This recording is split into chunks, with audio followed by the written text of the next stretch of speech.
Paul's big day. Scambos family, big baby. We'll get your shirt on when we get to weigh everything.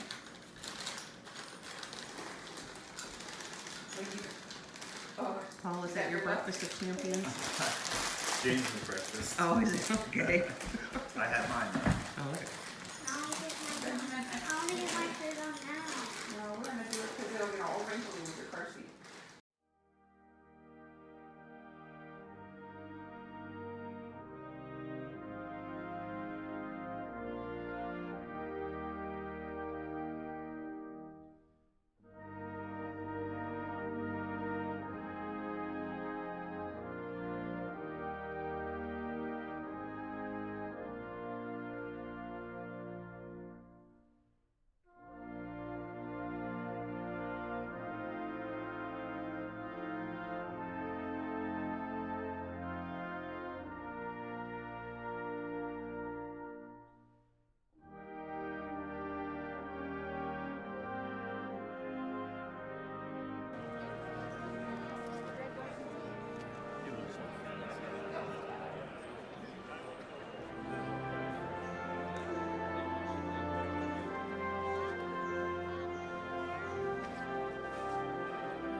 Kristen, James, Matthew, Benjamin, Patty, Rick, Stephanie, Cindy, there you are, Megan, Mark, Rita, and all of the extended family.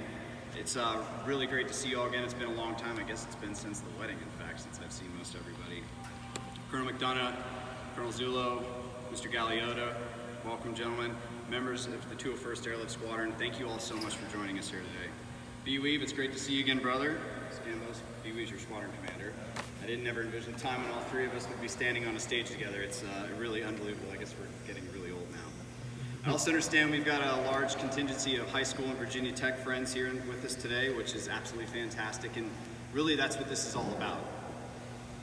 You all, his closest friends and family, created this incredible American and then sent him off to join our clan in the Air Force. And so I'm really excited that all of you can be here with us today to hear about everything that Paul has done throughout his career and what he really means to the nation. So thank you all so much for being part of this. This is what makes this really special, so thank you. Some of you are probably wondering, who is this guy, Carl, and why does he get to speak on Paul's big day? Paul's my best friend, and that should probably be you up there, right, talking about him. And you know what? You'd be right, because Paul is everybody's best friend, and that is truly the magic of Paul Scambos. Everybody just wants to be around him. Everybody wants to be in his club, and that's what really makes him special. And so why me today? I don't know. Paul was probably delusional after a FedEx run and coming back from Hong Kong. Probably doesn't even remember calling me at the time, but nonetheless, you're stuck with me today, and so here we go. So I met Paul back in March of 2003 for our first operational C-17 assignment in Charleston, South Carolina.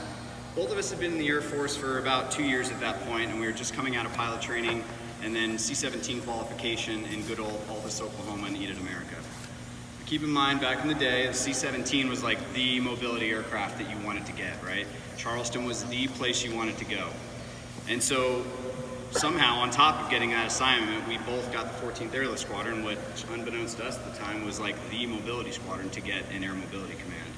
Needless to say, there was a reason that people like Paul, Barry, Kristen, Mike Mariotti, Paul Calhoun, who you'll meet later on, Tommy Lee, there's a reason folks like that were in that squadron. What I was doing there, I honestly had no idea, but I was lucky to be there, and that's how I got to meet Paul all those years ago. In the course of preparing for this and what I wanted to say to you all today, I really got to sit and spend a lot of time thinking over the course of what a 20-year career looks like, and a million memories come flooding back throughout that time.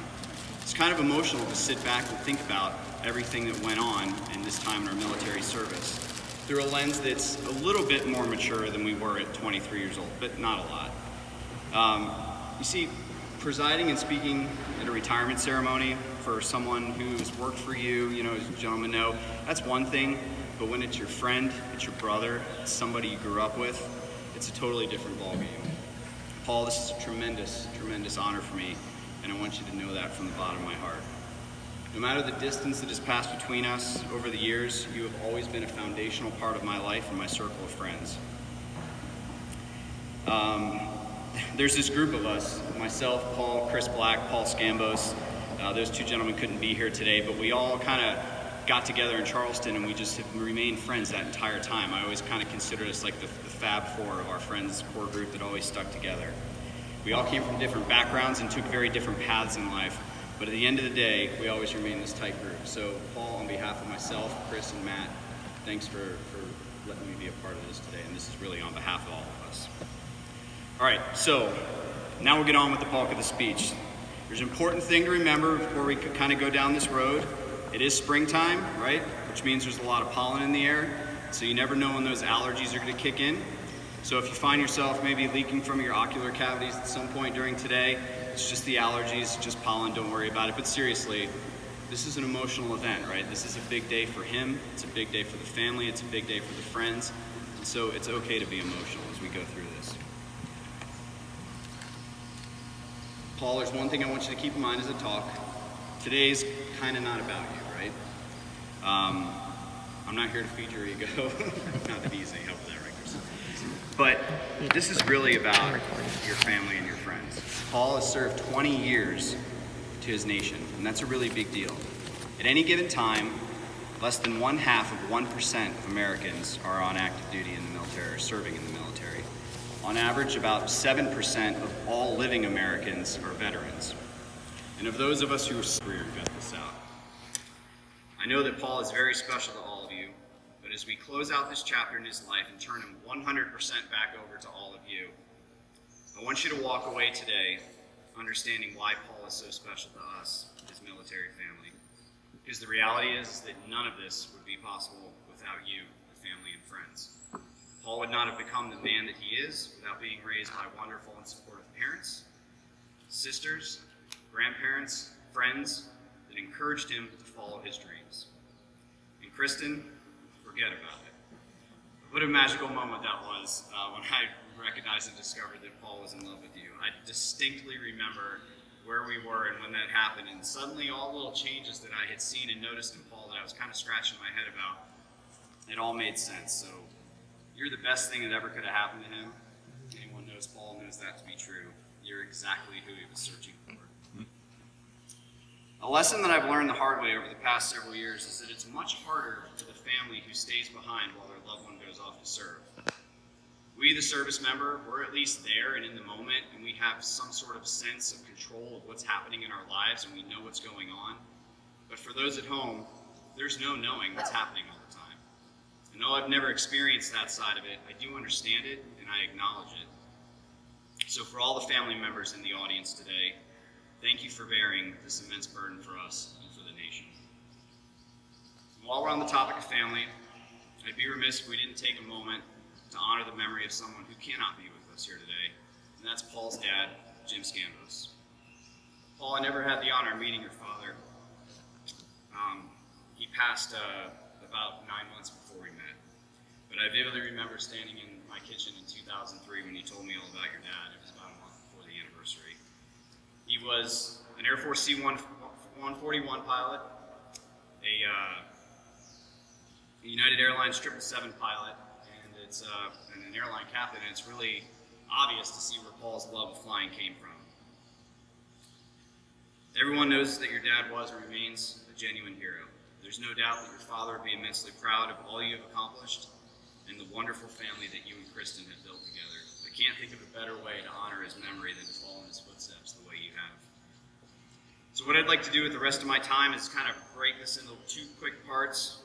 I first want to walk you through the history of Paul Scambos, and then I kind of want to talk about some stories of some friends that Kristen and I have been collecting that I just want to share with you so you can understand how much we love Paul. So Paul hails to us from the great state of Virginia, although he was born in Freehold, New Jersey. I didn't know that. He lived there until he was 7. Then the family moved to Chantilly, Virginia, later Ashburn, where he graduated from high school and where he basically calls his hometown. And if you're wondering how he got started on this journey to being a pilot and flying this amazing airplane behind us, and why he is such a good pilot, he started flying at 12 years old. 12, let that sink in. He soloed an airplane for the first time at the age of 16, and then he earned his private pilot's license on his 17th birthday. So for those of you who don't know that, that's absolutely the earliest that you are legally allowed to do those things. The Federal Aviation Administration won't let you go solo until you're 16 and get your license until you're 17. So while guys like me were trying to figure out how to parallel park a car, Paul Scambos is in getting my license. He's got his pilot's license and is flying solo. So then he goes on after high school at Virginia Tech, and he became a very proud and fanatical Cavalier. I'm kidding. He became a Hokie. Don't kill me. I know we got a lot of Hokies in the audience. Paul is a very, very proud Hokie, if you don't know that. And since it's a special day, I'm just going to ignore the fact that his college mascot is a giant turkey. But seriously, we've always had a really healthy college football rivalry that we've enjoyed. I went to the University of Florida, and we used to be a powerhouse, but maybe not so much anymore. In all fairness, I did have the chance, Paul, to go to Blacksburg a few years back, and it was pretty epic. It was a good time. Hey, at least neither just went to once. So Paul then commissioned into the Air Force after graduating from Virginia Tech. I talk about his college career, but much like mine, it's probably best if we just kind of gloss over that part of it. So he survived, good, graduated went to pilot training, got picked up to go to Columbus, and so off he went. He was assigned to class 0215. So that means that he started pilot training on the 14th of September 2001. So let that sink in. That's 3 days after 9/11 happened. So you can imagine those of us that kind of started this journey around then, and the uncertainty of what our future was going to hold, but also just the immense opportunity and proud, to go serve the nation during that time. He ended up crushing it in pilot training. He finished T-37s as the #1 in his class, and upon graduation, he was recognized with the Air Force Association Award. He won the Academic Excellence Award for, get this, he did not miss a single question in all of pilot training. It's pretty amazing. And so because of his great performance, his amazing job that he did, he had the chance to go fly fighters, but Paul always knew that he wanted to fly big airplanes, just like his dad, and so he picked C-17s as his first choice, and of course he got it, and so off he goes. So then Paul gets to Charleston. I checked your record, and it shows him showing up on the 1st of March, 2003. And if you're a student of history, you might remember that Operation Iraqi Freedom kicked off on the 20th of March, 2003. So right in succession, as Paul goes places, it seems like big things are happening in the world. I went back and I actually hand counted the number of days that you were gone during your assignment in Charleston. 622 days between 6 May 2003 and February of 2007. So that's 1.7 years over a 3.8-year period. It's a pretty significant amount. And because he's Paul and he's incredibly talented, he did a lot of big things in Charleston. Believe it or not, he was an aircraft commander as a first lieutenant. In fact, I did the math, and you were 25 years, 6 months, and 16 days old, certified aircraft commander in the United States Air Force in charge of a $225 million airplane that he was allowed to take around the world with a mix of crews and two different combat zones. And looking back on it, at the time, none of us thought anything of it. It's just what we did, right? And then, 20 years later, you start to think about this stuff, and that's insane. Who would allow a 25-year-old that level of responsibility? But in reality, Paul was well prepared to do that. In classic Paul style, he would continue to achieve big things while he was at Charleston. This is unheard of, but so at Charleston there's this mission, it's called the Lofty Mission. And it's an embassy resupply type of thing and a lot of highly classified stuff that we can't talk about. And guys like B. Weave and I, we were super lucky if we even got to fly one of those in our entire time. Well, of course, on his first assignment, Paul ends up running the shop and working at the wing to plan and do all these missions. And then he even ends up teaching and instructing people on how to do them. So it's pretty unbelievable. Just some other highlights from your record in Charleston. Number 2 out of 20 junior company grade officers. Somehow you managed to be the top air show pilot in the squadron. I don't know when you found time to do air shows. We had 2 wars going on, but okay, good on you. I don't remember that. He flew over 600 hours the first year that he was an aircraft commander. 600 hours in 1 year. A lot of presidential missions, moving coalition forces in and out of Afghanistan and Iraq, prisoner movements to Guantanamo Bay, minimum time upgrade to instructor pilot. I mean, minimum, to the year that he upgraded to aircraft commander. And to round it all out, what really blew me away is he became a first assignment evaluator pilot. I didn't even know that until I went through your record and looked at everything. It's incredible. It just doesn't happen that somebody at the 4-year point becomes an evaluator pilot. And then what's not shown in all of these reports and decorations and stuff are the countless number of missions to Fallujah, Baghdad, Kabul, Kandahar, all these places that you hear about in the news, right? So the number of troops that you took in and out, the number of fallen that you brought home, the number of people that you returned home to their families, the folks that were injured that you took to life-saving care all around the world and got them straight out of the battle zone into medical care. All little things that you did that you'll never, that nobody will ever know about, some that you probably don't even want to remember. And of course, the most important thing then that happens in Charleston is that Paul meets Kristen, where they meet and fall in love there. And then it's off to Dover Air Force Base in February 2007. He heads north up the coast to help open up the new C-17 base in Delaware. And the Air Force was expanding the number of bases we were going to operate C-17s out of, so Paul gets picked up to kind of go stand up their stand-about program as well as their tactics. He is immediately certified as one of their first evaluator pilots, and right out of the gate, 13 officers, he ends up flying the Secretary of the Air Force around. He ends up giving 25% of the squadron's check rides in 1 year, which is amazing, like as a relatively young captain. And then my personal favorite part about the Dover assignment on 25 April 2009 was the Paul and Kristen wedding spectacular. Good time that was had by all for sure. And then out of Dover, you get picked up to go to the first and then come here to Andrews. So he's still a captain. And less than 1 year after starting to fly the C-40 here, he gets selected to command Air Force 2. That's the Vice President's aircraft, for those who don't know. And he also upgraded in record time in the C-40 to IP, and then he pretty much flies a who's who in the government: the Vice President, the First Lady, Secretary of State, Secretary of Defense, Chairman of the Joint Chiefs of Staff, Commander of Central Command, Speaker of the House, pretty much everybody. Now, I know that you all in the 201st do this all the time, but like for guys like me who don't see this stuff, it's really cool, and it's a big deal. So I was just blown away by all the different missions that you've been. As soon as you pinned on Major, is the #1 Major in the squadron. And then on your final OPR, they said, hey, you decided to go over to the Guard. The commander wrote, the Air National Guard is getting the best. And I believe that to be true. So Paul separates from active duty and comes over to this side of the ramp in September 2012. And they get him spun up on the Guard mission as one of their evaluator pilots. And that's about the same time he started a career with FedEx, the first officer in the Boeing 757, right? And then in the Guard with you all, he's managed to do all sorts of interesting things that I didn't even think of as I went through his record. 2013, he did crowd control at the presidential inauguration. Paul tells me that he was deputized as a police officer and they gave him riot control training and sent him out to go do crowd control. Never would have thought we'd see Paul doing that, but there he is.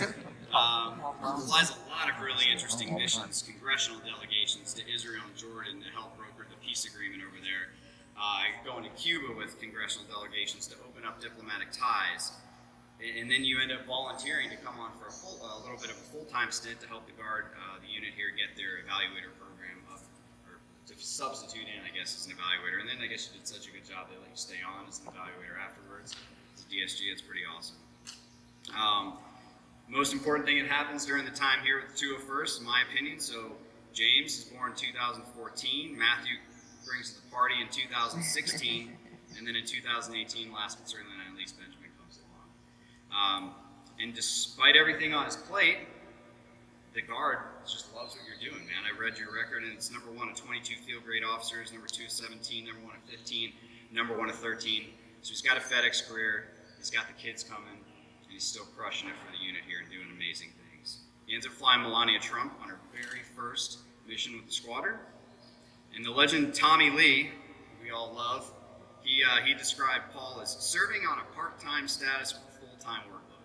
And that year, I guess, sounds like he did about 25% of the squadron's check rides. And another very interesting mission, he, summer of 2020, gets selected to be the commander of troops for 42 Airmen for DC civil disturbances. So we go back out and do that mission again during a very trying time.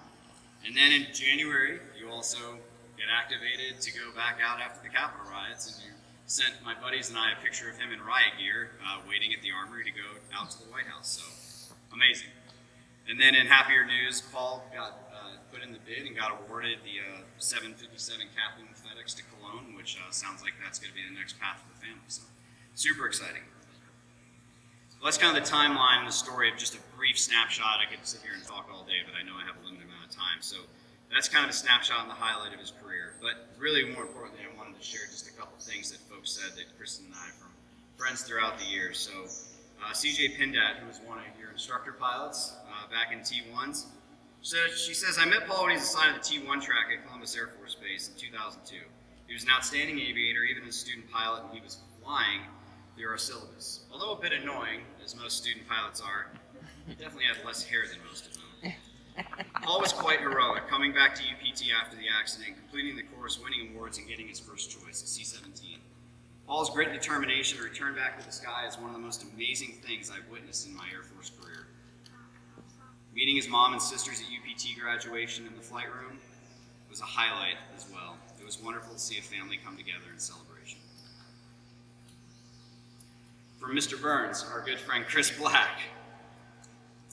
He wants to share a brief story that he thinks captures the Paul that we all know and love. And he wanted me to make sure, he said, Paul, your friendship changed the course of my life as much as any friend or more than any I've ever had. If I had never met Paul, then I never would have met my wife. Some of you might know, or remember even, our good friend Chris's wife was actually the bartender at their wedding, and so they met there. And if you guys hadn't gotten married, you never would have met her, so amazing how this stuff works. Matt Carpenter, he says, Paul has the ability to make the best out of any situation. While stationed in Charleston, we for once were going to both be in town on a Friday night. It's a very rare occasion that we actually were all in town. We made plans to start our Friday night out at the our Wild Wings place and see where the night went. Well, of course, scheduling calls and says, Nat, you're flying a local. You got to fly Nightline on Friday night. And everyone was super bummed out. Paul took the time to call everybody and go, hey, don't worry, we're still going to have a good time. It's going to be fine, just show up. And of course, he shows up to the mission with a bunch of wings and some beers for afterwards. And Matt said that was like his favorite local of all time in the Air Force, best training mission he ever flew. The legend Tommy Lee. I want to read exactly what he wrote. If you know Paul, you're keenly aware of how difficult it is to succinctly describe why he is so loved. You could fill volumes with anecdotes, and everyone who knows him would be able to relate. I came across a quote by Tanya Thompson that really boiled down to what I wanted to say about Paul. She said, a friend will bail you out of jail. A true friend will be sitting in jail beside you. Even though Paul is probably the reason that you're in jail, Tommy's words. The point is this, whether it's flying into Baghdad or having a Red Bull and vodka, after a long day, Paul is always there standing beside you. Congratulations on your retirement and well-deserved career. Brian Gentleman. When I first was assigned to the 89th, I was still a captain and was a bit intimidated by all the lieutenant colonels in the squadron. Remember those days. And then I met Paul, who was also a captain, and had been in the unit a few months before me. Paul seemed to be doing really well and was already respected by squadron leadership. In fact, the advice I was given by Chief of Stand-About Mike Connolly was, follow the Scambos path. And so he did. He said the more I got to know Paul and fly with him, the more I found out this to be great advice. He's a naturally gifted pilot who always seems to be one step ahead of everybody else. I consider myself lucky to have served with him and happy to call my lifelong friend. Paul, for me, you've been there through some of the toughest moments in my life. You were the first phone call I made during a really challenging time in Charleston, and you showed up at my house in the middle of the night, no questions asked. Heck, you even said yes when I asked you to go jump waves out in the ocean on my jet ski in the middle of a tropical storm. Terrible idea, probably, but we survived, but you were right there with me. Paul, what an incredible career you've had. I really enjoyed going through your whole record, and I hope you folks understand just how amazing his accomplishments have been over the last 20 years. Over 5,500 military flying hours, 485 combat sorties, 1,269 combat hours, and over 9,000 total hours in his career.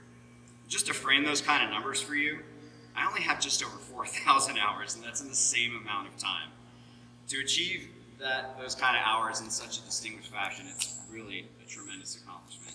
I was also looking through your records, and I noticed that, I don't even know how this is possible, he's flown every single First Lady that we've had since Hillary Clinton, so I thought that was super cool. But more importantly than the number of flying hours and missions, Paul, are the countless number of lives that you have impacted, and the people whose lives are better because of your service, mine included. Anyone who has ever been part of the military will tell you that the opportunity to serve and do the nation's business, it's awesome for sure. But what we really stick around for we all know this, it's the people. And that's what keeps us coming back year after year. Paul, for 20 years, you've been one of those people who keeps me and many others coming back. I know the term, thank you for your service, can sound a bit cliche at this point, but when I say thank you, Paul, I mean thank you. Thank you for leading, thank you for sharing your talents, thank you for being there. Thank you for inspiring me and so many other your fellow airmen. Kristen, James, Matthew, Benjamin, the entire family, friends, thank you so much for sharing Paul with us. I truly hope you understand how much he means to us. And everybody who's had the opportunity to serve with him. They just don't get any better than Paul. And I'm eternally grateful to each of you who has played a role in shaping his life and enabling him to serve with me and so many others. So those of you who know Paul well, we're getting there, we're wrapping it up, don't worry. You know that he pretty much has his own book of sayings, right? A Paul Scambos lexicon, if you will. He's always got some little word or quip to say. And one of my favorites that he always has said throughout the years is, money's not real. I did it, I said it at your retirement ceremony. And it was something he came up with years ago, and I think he probably made it up for me as kind of a funny reminder, just to don't take things so seriously, right? Live in the moment, enjoy yourself, and have fun. And Paul will be the first to tell you that out of our group of friends, I'm probably the more serious one and have a hard time letting go of work. And so this one's always been really special for me. But Paul, as I was thinking about your retirement and this little phrase of ours for so many years, I wanted to add a little modification to it for future consideration, if you will. Money's not real, but time is. Because now, Paul, this is your time, and this is your family's time. You've given 20 years of service to this nation, and now you get to take that well-deserved time back to spend it with your family. So to quote another one of your famous phrases, enjoy yourself. Cherish the moment and make the most of this new chapter. I can't tell you how excited I am to be moving back to DC and be a little closer to you guys, at least just for a little while. But more importantly, I know that no matter where we go in life or where the path takes us, you, Kristen, me, Weave, Chris, Matt, and the rest of the Air Force clan will all be brothers and sisters. I think we pretty much covered it all. I know I went a little long, but I sincerely do appreciate you letting me take the time to kind of just go through the career and let you know just how much I appreciate my dear friend Paul. Thank you again for your continued support of Paul, the nation. May God bless you all, and may God continue to bless the United States of America. Thank you. Colonel McDonough, Colonel Zullo, Mr. Galeota, Chief Mason, thanks for taking time to come over, and Paul's friends and family, Kristen, it was an honor to serve with you, and it's so great to have everybody here today. Carl called me up and said, hey man, why did you let Paul schedule his retirement ceremony during a UEI? That's crazy. I said, well, when he told me that he got you to speak, I knew I was okay. So, but really in all honesty, 2020, as everybody is acutely aware, has been a challenging year. So the opportunity to have Paul's retirement to celebrate and get everybody together was just something I couldn't resist. And maybe a little bit of time away from inspectors, for an official reason was okay by me. So it's been an honor to serve with you, Paul and Kristen. I showed up about 9 months after you in Charleston. My most memorable trip in an Air Force aircraft was Tails 60005 with you and Tommy Lee. We got to fly one of those lofty missions all over Europe, Middle East, Africa, and I think we had 27 stops in 11 days. So that was my most memorable trip. And then in spring of 2005, I remember we had the keys to a $225 million aircraft as 3 first lieutenants. Checking into AMCC, the master sergeant said, okay, where's the aircraft commander? I said, he's here. So the aircraft commander, where is he or her? Like, no, he's here. It's Lieutenant Scambos. He goes, well, I guess I've seen it all. But we also could not get the keys to a rental car because we weren't old enough to rent a car. So those are two of the most fun things I remember from Charleston. Paul, you are one of our best pilots. It is a shame to see you go just from the leadership standpoint. I'm amazed that I got to be your squadron commander, honored to be your squadron commander and have you as one of the best in the cadre of instructors and evaluators. It's not an easy ask to be a part-time chief of stand eval and to lead us through an inspection and be successful like we have been so far. So for that, I'm sincerely grateful. Thank you for that. And then I'll finish with 2020 has been a challenge with the pandemic, but then when you throw in domestic operations that are unplanned. And when one of those phone calls, the person on the other end of that might be on a family vacation at a beach. It makes for a really challenging ask of your part-timers, but in true fashion, Paul Scambos handled it like a pro. Very quietly said, okay, well, I've got to do some talking and I'll give you a call back, but I'll be there as soon as I can. And then as soon as he got here, we just threw him right into a leadership role downtown. So for that, thank you for making my job easier. Thank you for taking care of your troops while you were downtown, and the seriousness of both in June and in January of last year and this year. So for that, thank you for being the model, kind of creme de la creme, drill status guardsman, the example for your peers and subordinates. So with that, that's all I have to say. Thank you.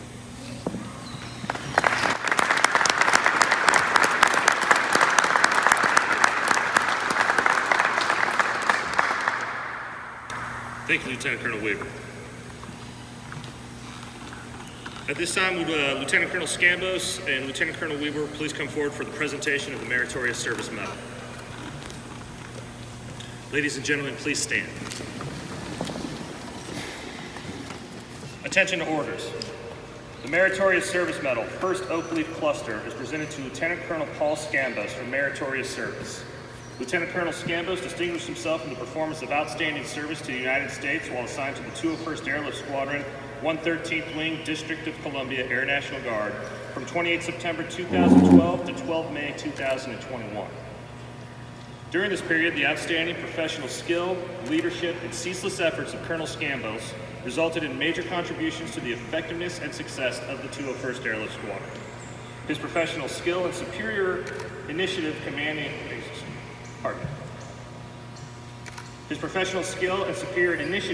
over 50 special airlift missions in support of the First Lady, Secretary of State, congressional delegates, and foreign heads of state directly contributed to the Wing's Outstanding Unit Award. Additionally, Colonel Scambos was hand-selected to develop the squadron's First Lady operating procedures, in-flight guide, and squadron check-ride profile. Furthermore, he was chosen as the aircraft commander to fly the squadron's inaugural trip with First Lady Melania Trump and the First Family.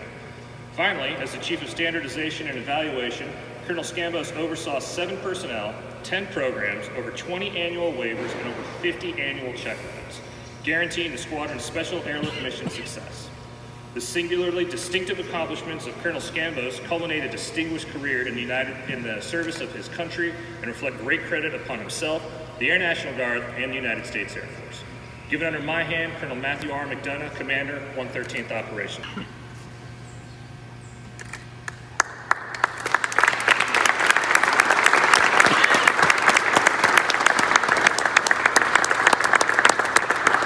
Lieutenant Colonel Paul M. Scambos, Joint Base Andrews, Maryland. Effective 8 May 2021, you are relieved from the D.C. Air National Guard, 201st Airlift Squadron, 113th Wing.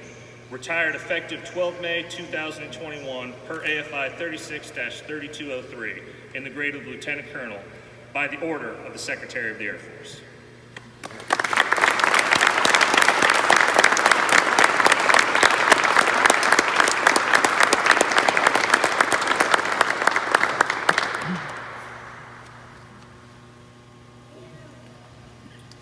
Ladies and gentlemen, please be seated. At this time, Lieutenant Colonel Scambos will now be presented with the Certificate of Retirement from the Chief of Staff of the United States Air Force and the Director of the Air National Guard. It reads, Certificate of Retirement from the Armed Forces of the United States of America. To all who shall see these presents, greetings. This is to certify that Lieutenant Colonel Paul M. Scambos, having served faithfully and honorably, is retired from the United States Air Force on the 12th of May of the year 2021. Signed, Michael A. Lowe, Lieutenant General, Director, Air National Guard, and General Charles Q. Brown, Jr., Chief of Staff of the Air Force.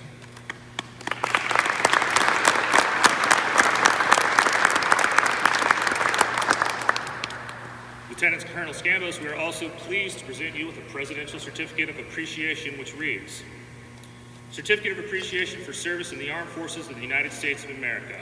Lieutenant Colonel Paul M. Scambos, I extend to you my personal thanks and the sincere appreciation of a grateful nation for your contribution of honorable service to our country. You have helped maintain the security of the nation during a critical time in its history with a devotion to duty and a spirit of sacrifice in keeping with the proud traditions of military service. Your commitment and dedication have been an inspiration for those who will follow in your footsteps and for all Americans who join me today in saluting you for a job extremely well done. My best wishes to you for happiness and success in the future. Signed, Joseph R. Biden Jr., Commander-in-Chief.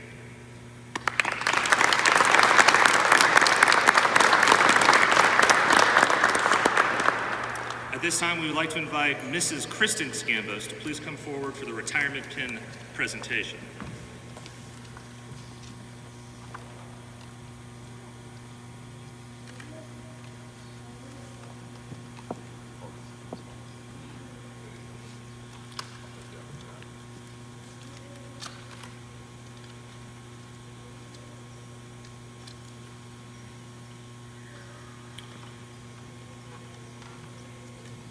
The retirement pin is presented at the retirement ceremony to signify membership in an elite organization of men and women that have served the United States Air Force and their country with pride, honor, and distinction in both wartime and peace.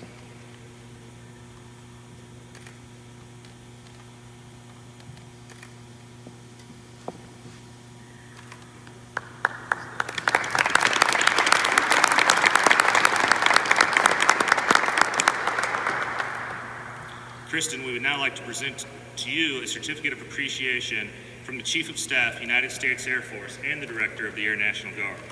It reads, Certificate of Appreciation from the United States Air Force. In grateful appreciation, the United States Air Force presents this certificate of recognition to Mrs. Kristen Lynn Scambos for the commitment and numerous contributions that made positive impacts to the nation's defense. Thank you for the support which gave strength and purpose to your spouse's service. Given this 8th day of May, 2021.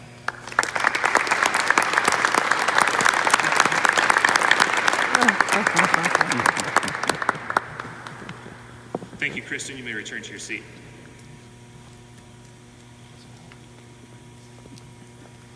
At this time, Lieutenant Colonel Weaver will present the National Guard Bureau Minuteman statue to Colonel Scambos.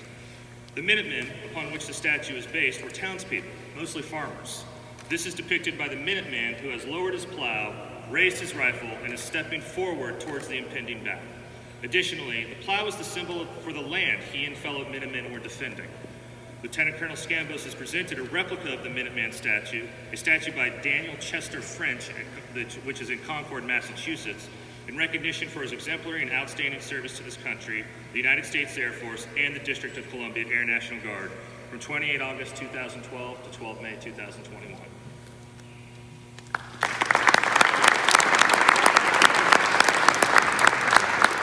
Thank you, Lieutenant Colonel Weaver.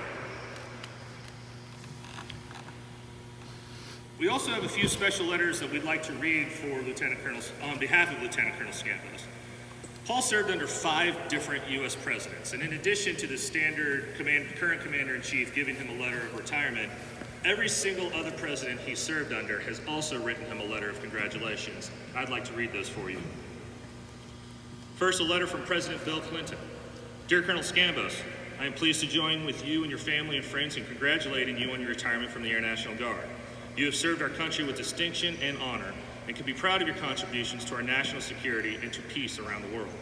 I am delighted to send my best wishes as you celebrate this milestone and your years of military service. Sincerely, Bill Clinton.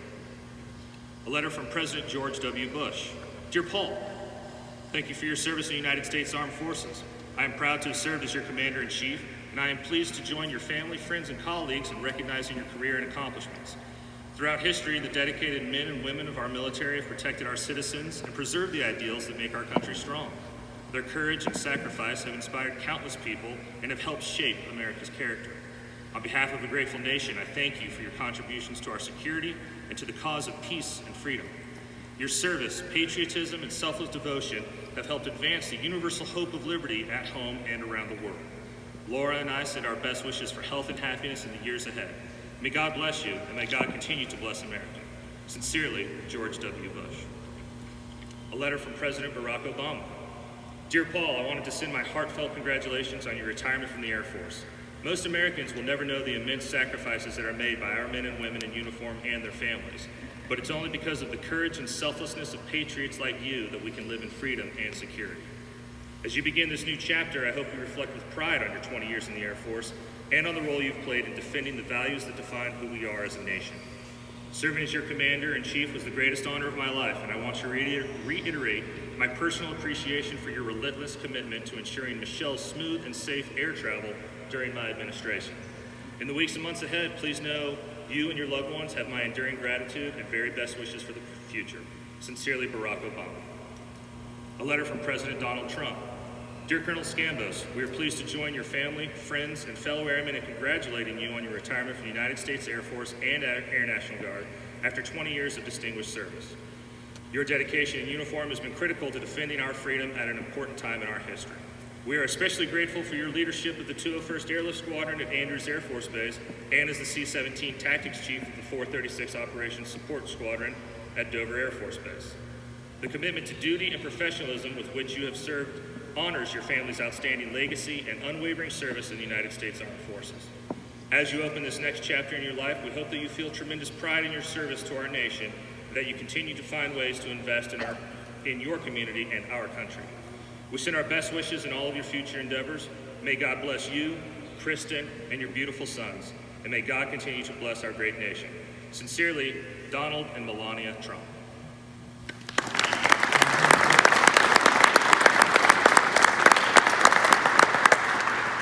Now, ladies and gentlemen, it is my pleasure and my honor to present to you, for the first time, Lt-Col Paul Scambos, United States Air Force, retired.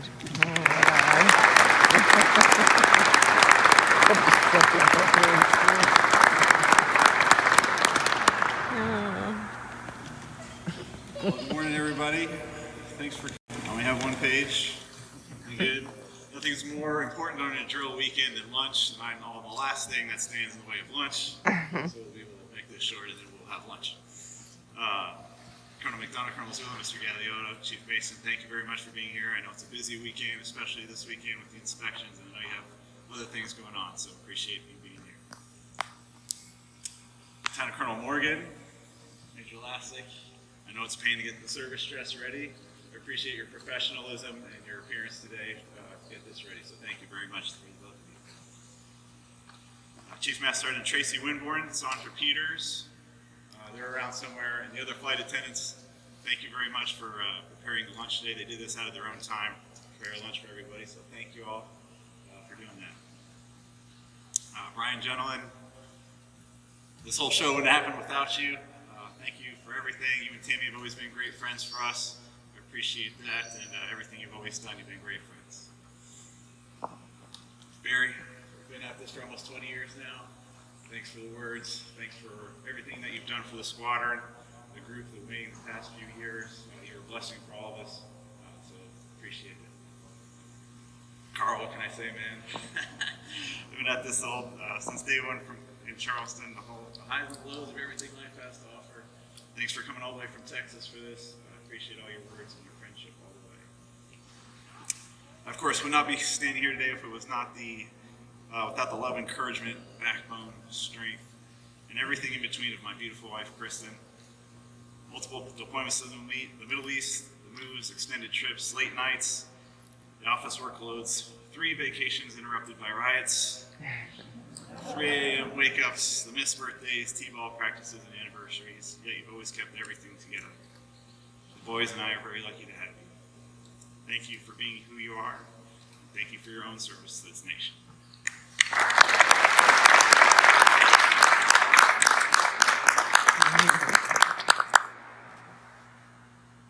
You're everything to us, and I love you. So for all the times I've missed, and for all the days I've been away, I thought we'd spend a week together doing something fun. So we'll head to Cologne in the French Riviera this summer in July to do some house hunting and some wine tasting. Don't worry, you'll be in the front of the airplane both ways. John, if you wouldn't mind getting the flowers. Oh. And your mask.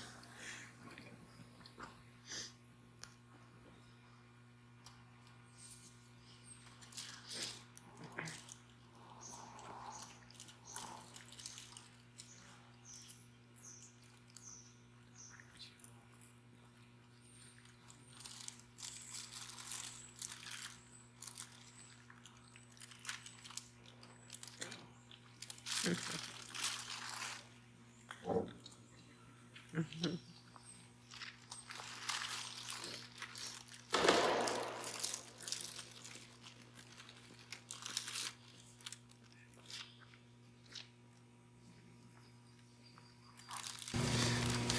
when I go, I have two different jobs, obviously, as everybody knows. So when I come, we differentiate in our house. We call it the purple airplane and the white airplane.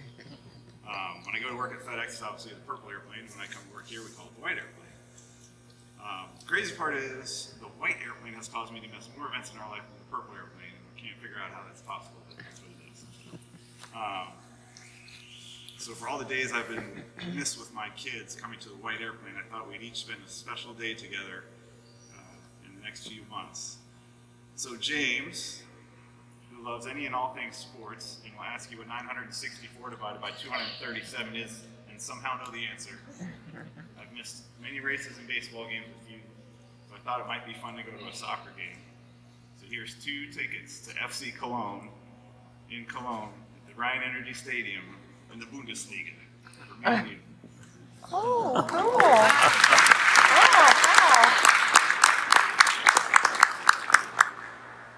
Oh, Matthew, the middle child. It's been said that you look like me. You're the most caring and funny child I know. Loves watching his shows, movies, and getting on his older brother's nerves. You make us all laugh every day. I think you'd like to go to a place where you can see your shows and go on rides.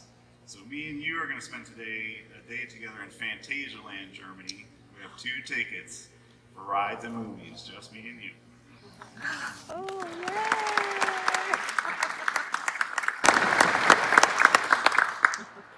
Benjamin. Where's More doctor's visits at age 3 than most of us have in a lifetime. The biggest clown and the biggest smile. Loves his trucks, music videos, and fireman shows. I love seeing your smile every morning. So we're going to go and spend together at the Ryan Park Cologne.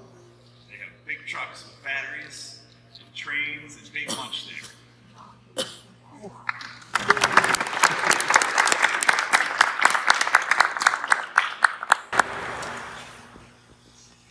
3 of you all make me proud to be your dad.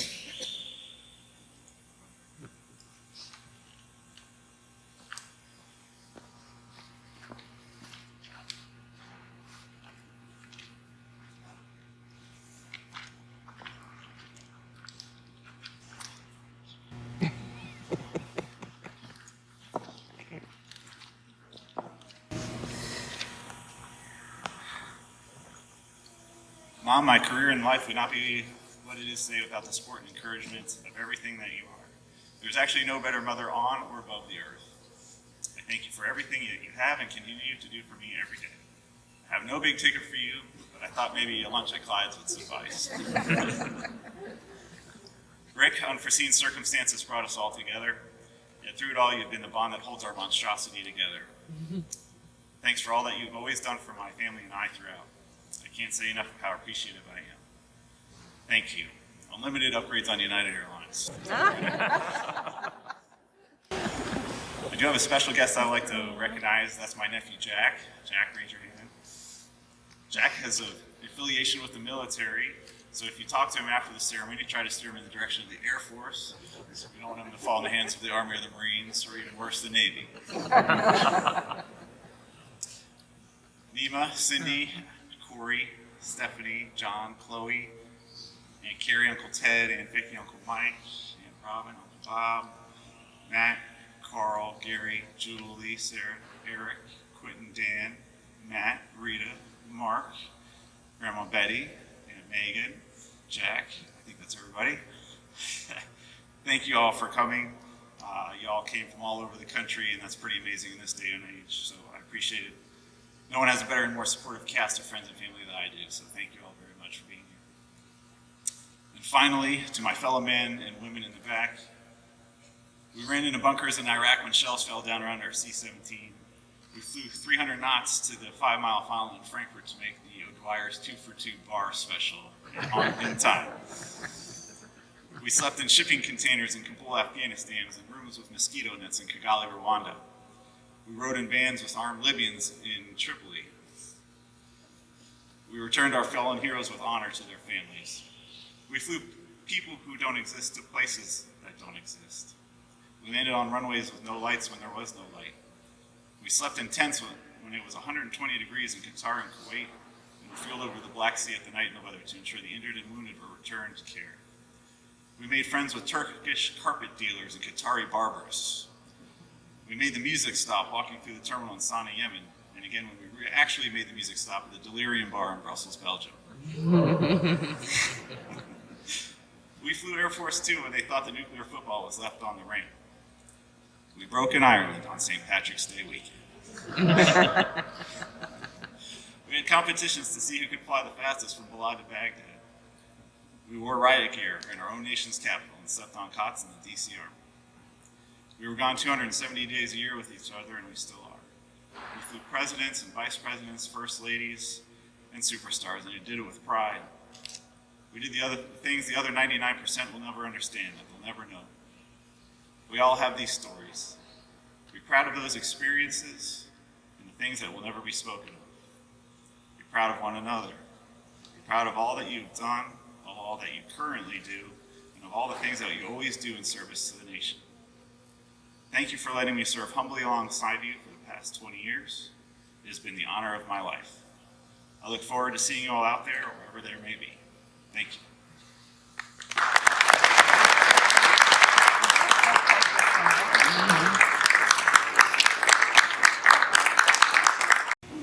Colonel Scambos, the men and women of the United States Air Force and Air National Guard are proud to have served with you. Your knowledge, wisdom, dedication, and friendship will all be sorely missed. We wish you well as you begin this new chapter in your life. Lieutenant Colonel Weaver invites everyone to join him in congratulating Colonel Scambos and his family for their many contributions to the defense of our country through a receiving line. Also, please join Colonel Scambos and his family for light refreshments immediately following the ceremony. Ladies and gentlemen, you're already standing. Thank you. Please remain standing for the playing of the Air Force song, followed by the departure of the official party.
job, man.